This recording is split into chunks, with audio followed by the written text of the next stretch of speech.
क्षेत्रों में आप जहां बैठे हैं, ये रेल के लोग भी अपने अपने उद्योगों में, अपने अपने दफ्तरों के सामने, और अभी 3-4 बजे रेलवे स्टेडियम में भी ये सारे लोग इकट्ठा होकर के इसे आगे आने वाली मजदूरों के सामने जो चुनौतियां हैं उसको कैसे मुकाबला करेंगे, मीटिंग करेंगे। अभी हिंद मजदूर सभा ने 14 तारीख को भी अपने जिले के लोगों को बुला करके एक गोष्ठी की थी। हरी भोज के नाम पर हमारे कॉमरेड प्रेमनाथ जी गए थे, और क्यों नहीं लोग गए, उनकी शिकायत है उनको सही शायद कम्युनिकेशन नहीं हुआ।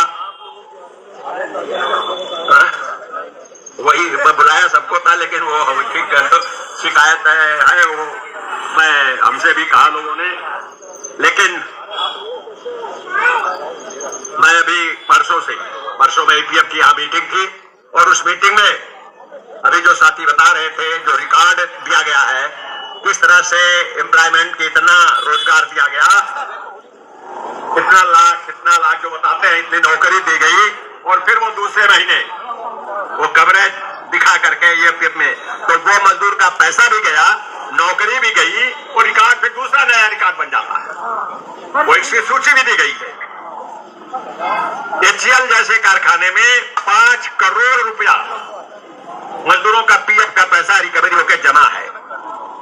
वो बटा नहीं, पीएफ पैसा नहीं मिला 2001 से अब तक का, और वो हाईकोर्ट चला गया हमारा एचसीएल का मैनेजमेंट, सरकारी कारखाना।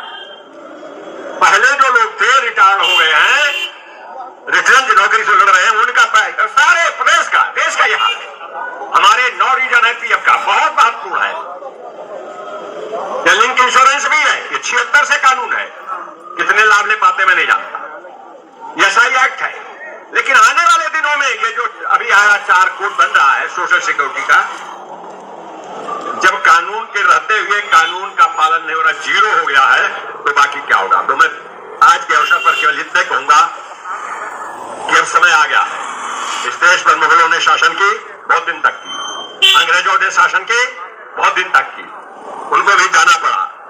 देश में लोकतांत्रिक सरकार बनी कांग्रेस, बहुत दिन तक इस देश पर राज किया, और जब उसके राज के मद में तानाशाह बन गई इंदिरा जी, देश पर आपात ले आई, तो जनता ने उनको उखाड़ के फेंक दिया, और ये हवा आ गई कि इंदिरा देश छोड़ के भाग रही है।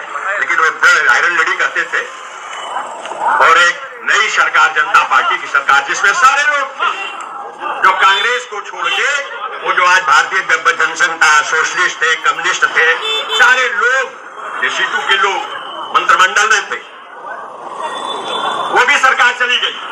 फिर मिलीजुली सरकारें आ गई, और फिर मिलीजुली सरकार से उठ करके फिर कांग्रेस सरकार आ गई, और फिर कांग्रेस सरकार भी ऐसी चली गई जैसे लगता है लोग पहले नारा देते थे हिंदुस्तान में हमको कांग्रेस मुक्त सरकार चाहिए, तो नई सरकार आ गई।